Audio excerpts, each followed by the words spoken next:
Welcome back to Mackenzie Woodworking.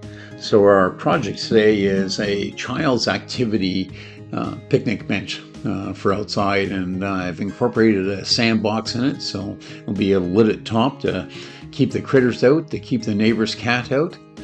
So you can see here I'm just doing a dry fit here. And what we're using is cypress decking material. It's 1x6. It's a full 1 inch wide, so it's an excellent product for this. It's very stable. It's a select tight knot. And in the angle of the feet and the top are at 15 degrees. And I'm just going to scallop the edge here on the cross cleat that's going to support the seats. I just want to taper them a bit out so they don't look as chunky, and just add a little bit more finesse to them. And so I have a board on the bottom that I use as a flat edge, and then we just put everything on. So we want the finished seat to be at 13 inches.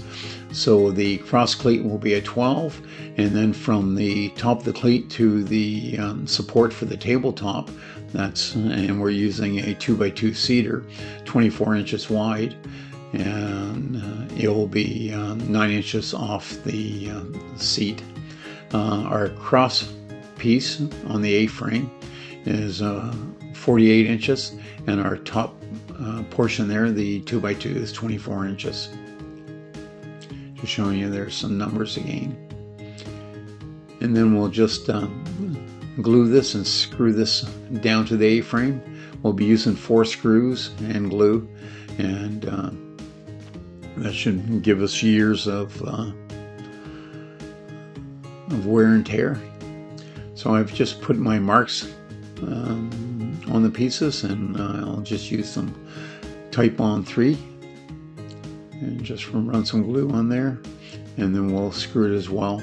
And I'm using an 1 3/4 number 8 screw. I'll countersink them and fasten them in,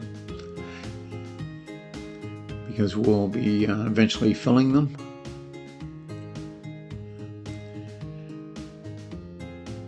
And I've got some reference marks that I've already put on the board, so I'm just marking up the reference marks and making sure that they're in. And then we'll just drill the holes.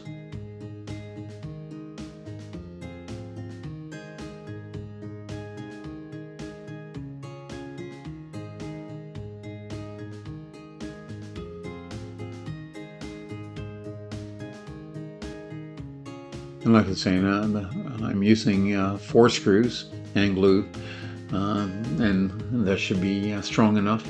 If you wanted to, you could drill a hole and put in a carriage bolt. I don't think there's any need. This will be strong enough. These boards are extremely dry, so the glue is going to bond to it well. I've had them out air drying in the sun. And like I said, they are a cypress, so they're an excellent wood for outside. They take paint very well because it's a select tight knot. You don't have any knots or holes falling out. We'll do the same thing on the top cleat, and this is the mount for the tabletop. So this is going to support the top of the table. And I wanted something a little bit beefier there because I'll be running screws into it. Same thing. So what we're using there is 3-inch screws, and they're coated screw as well.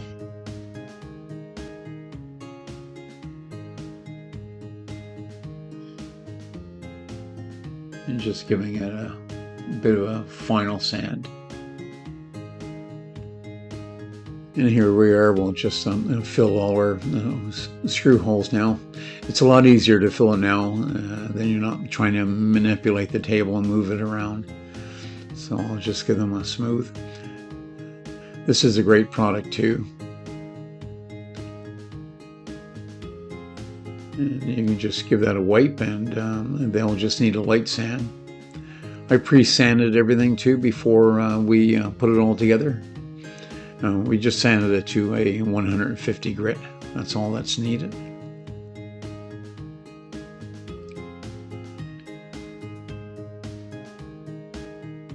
Okay. So what I'm doing here is just putting a 1-inch spacer, which is just a cut off piece of the top decking material, and that's so and putting it along the straight edge because we want the edge of the table to be supported on the cross member that's fastening in the top down. So I've just put a spacer there, and I've made a reference mark on the boards, and I'll just put some glue down, and then we'll fasten the A-frame legs to the tabletop, and to match the side. I actually had to cut one of the boards. Boards are an inch smaller, and then I just rounded them over. But I've used a spacer there, so your top cleat board should hang over an inch on both sides. As we progress with the project, I'll show you the reasoning for it, but it's to support the edge board. So I'm just using the spacer as a reference mark. We'll just get those in and then fasten them down.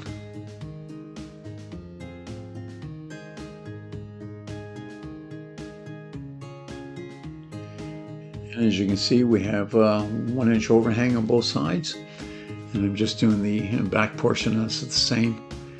And when you're doing that, you just want to make sure that the outside of the frames are facing both to the outside, so you have a right and left.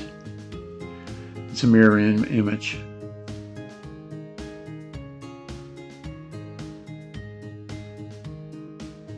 There you go. There's the finished product where it's screwed down, and you can see I have 2 screws in each plank on the other side. And so now what I'll be doing is the leg supports, and I'll be fastening those from the cross braces for the seats, and they'll be going down to the top support cleats. And on the top support cleats, I made a cut on the bottom of the cleats so it's flat against the table, and they'll be laying tight up against the cleat. So you can see I just put a little bit of hot melt glue on them so I can set them in place while I go around and pre-drill the holes and screw them through. So there they are, all in place. I've just put some hot melt glue on there to hold them, and then I'll just fasten them in. You can see that I'm using a 3-inch screw through the cleats so that they're good and solid. I've left, there's a half-inch gap between the boards. They're not fastened right at the X because I want some movement in that if it wants to move. So if I would have screwed that through, it would have locked it up too tight. And any rainwater or anything that comes through the top of the deck will just run right through.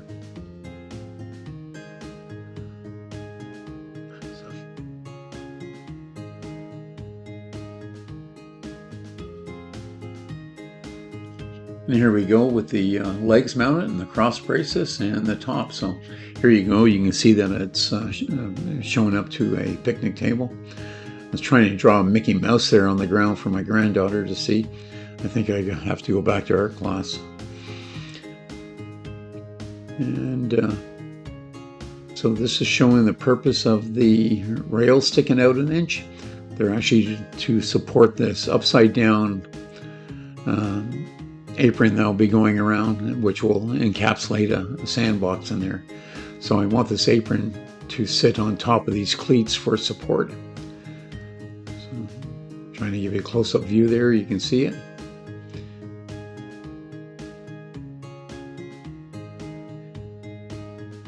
Now that we've got the skirting on, and we'll continue to wrap that around on both sides. So we've put it on both sides. If you've noticed, I've notched out the top of the apron. Then that will be supporting the deck. And what we're doing is just putting a spreader board here. I'll just put some tack pins in it just to hold it in place. And I've dropped that down an inch from the top because we'll be putting another board in between.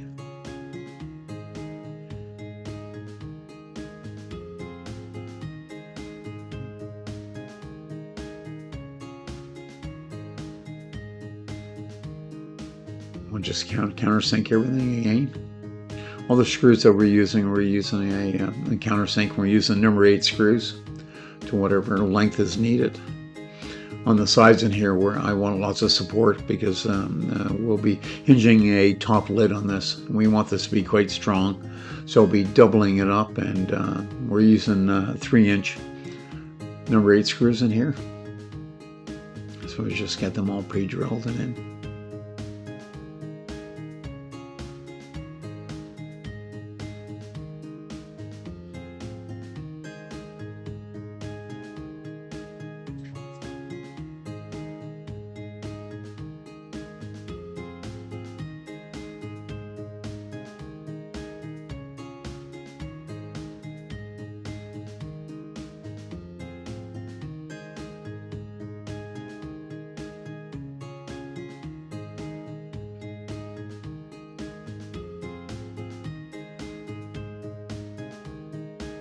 And you can see our end board there. And we've made sure on our top deck that we have a 1/4 inch between the boards.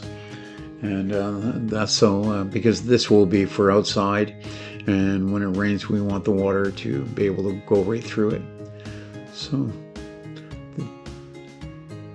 this divider board on top will be 2 parts. So I'm putting a base board on, and I'll be fastening that in.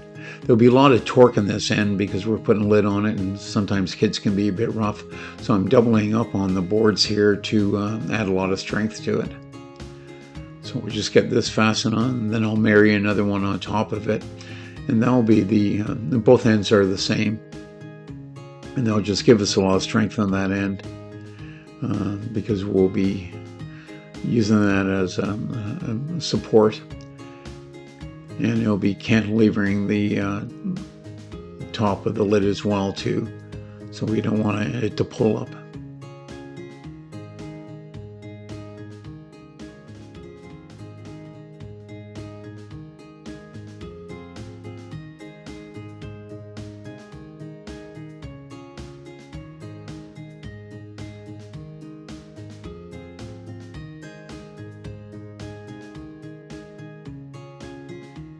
There it is there. There's the other piece laid on top, and you'll see that I've set it back 1 inch, and that's allow to support for the lid that'll be going on top of it.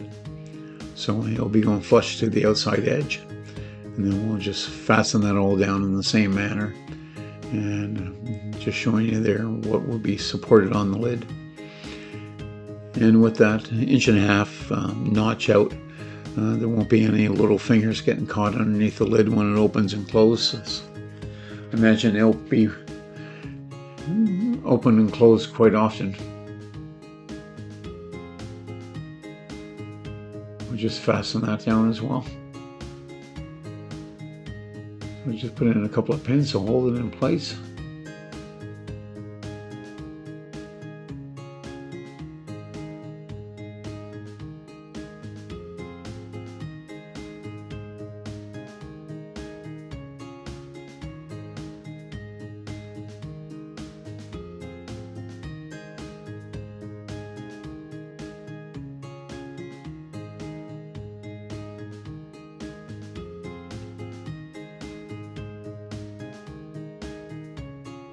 I'm careful where I'm pre-drilling the holes, make sure that we're not drilling into the other screws.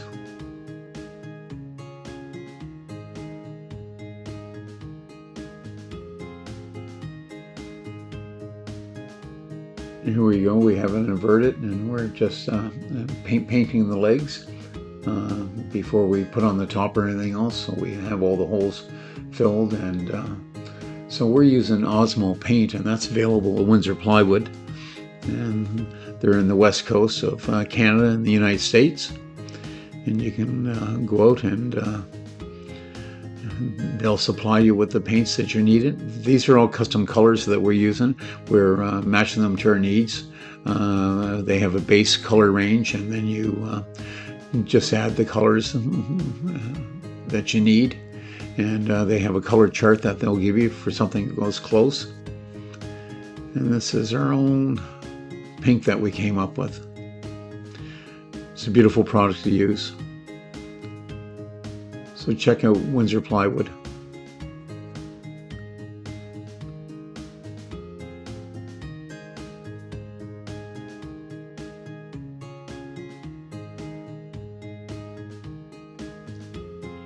The glue for this project has been supplied by Type-On Glue. I like to use Type-On 3 on all our exterior projects.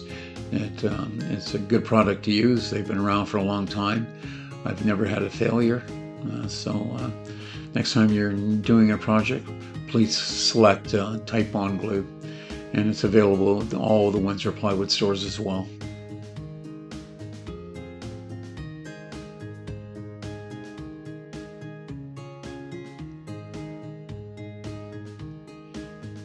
Here we are just making our top. So what we've done is just cut a board in half for our end cleats. Just putting some glue in an easier container. And what we've done is we've made biscuit cuts in the boards, and we'll just be putting one biscuit in each, and then we'll be fastening a screw in from the end just for some extra strength on all four corners. We'll be using a 3-inch screw. We're just coating the biscuits, and then we'll melt this all together, and then sand it, and we have a 3/4 inch gap between the boards.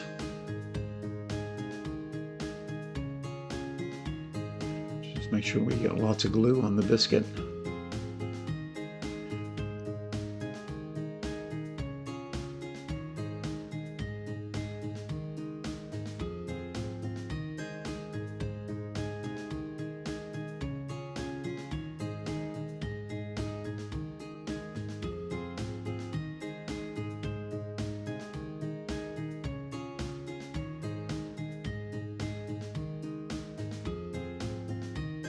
Whenever I'm going from side grain to end grain, I always make sure that I put lots of glue on the end grain. You really want to seal up those pores and get in there. And then we just tap them back in on top. The biscuits will align them right in. And you just marry them up to our marks, and then we'll do the same on the top portion as well.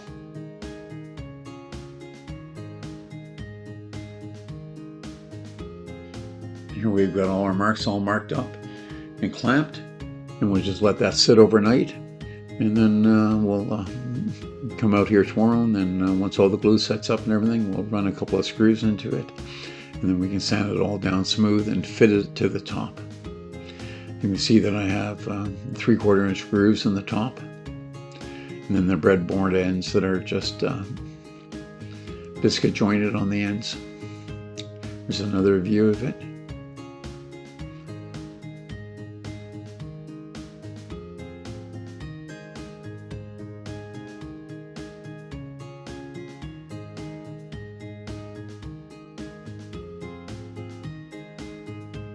So here it is, dry fit to make sure everything fits right. And I've made sure that I had a 1.5 inch gap between the tops as well, so that whenever the board's closed over, there's a gap as well there. So you can see that you can quite easily get your hand down there. So we'll just run it through the sander here. I have a double drum sander, which makes quick work of this stuff. We'll do that to all four sides.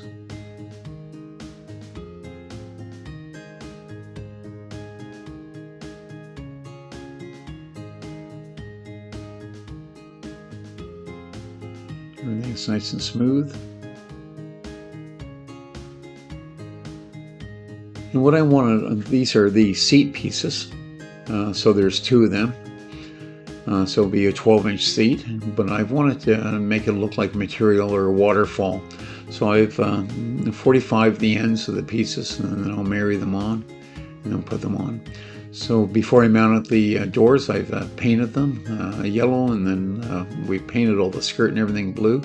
And you can see how it opens up on both ends. Now what I'm doing is I'll be fitting a piece of landscape fabric in there. And the landscape fabric I'm using is a glass mat, so that it's not going to, it's not biodegradable. It'll stay there and not disintegrate or decay. And we'll just put that down with some glue, type on 3, and just sort of tack it in place so that it won't bag whenever the kids are playing. We don't want it to bag up, so the glue will just hold the mat down. And put it in place, and just made it tight all the way around. And we'll be filling this up with sand. So what this will allow is when the sand goes there, the water should be able to go through the sand and then leak out through the bottom. And the mat will retain the sand, but allow the water to transfer through. So this is a landscape fabric, but it's the landscape fabric that won't decay. It's actually a glass mat. And you see, I've fitted the hinges, and I've used a 1-inch piano hinge. And here I've finished the ends of the seats. So these are the seat cleats, and I've just sort of made a well, I call it a waterfall, but it looks like material that's going to be draping down, and the largest one will be on the outside. So I'd just like to thank Windsor Plywood again for supplying me all the materials and that I needed for this project. So please support them. Go down and show your appreciation for bringing you this video and helping me out. And they've been in business for over 50 years now, and they have over 50 stores on the west coast of Canada and the United States. They've got a great array of hardwoods and all the plywoods and bits and pieces you need. So, and if you have any plans or ideas or projects, they have a staff down there that will help you get everything you need. And here's the finished product. It's all been painted up. And we have the seats on. You can see how they drape over, and I've made it as kid-friendly as I thought, so they won't get their hands or their fingers pinched. So, and we went with lots of colors. It should be bright. And as you can see how the seats look like material or a waterfall.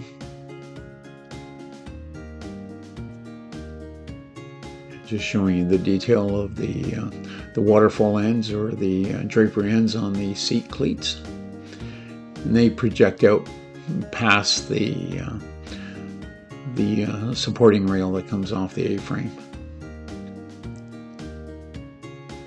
There you can see the finished product, and we've got a sand in it.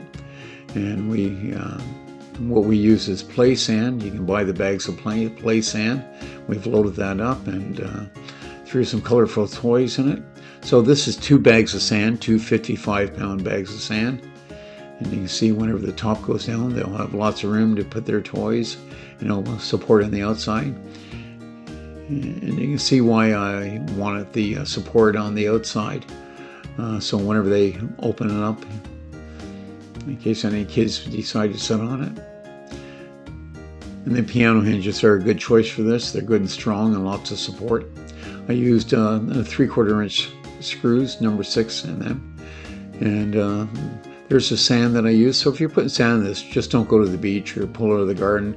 Get a couple of bags of play sand because they sterilize it. And so there's not any bacteria or anything in it. And with the lid on it, you'll be able to keep the animals and the critters out of it at night when the kids aren't playing with it. So I hope you enjoyed this project. I enjoyed doing it. It was a lot of fun, and it'll probably be used for your children or your grandchildren hours on end. They can make all their dreams come true. Thanks a lot for watching. Please subscribe if you like this video and share it.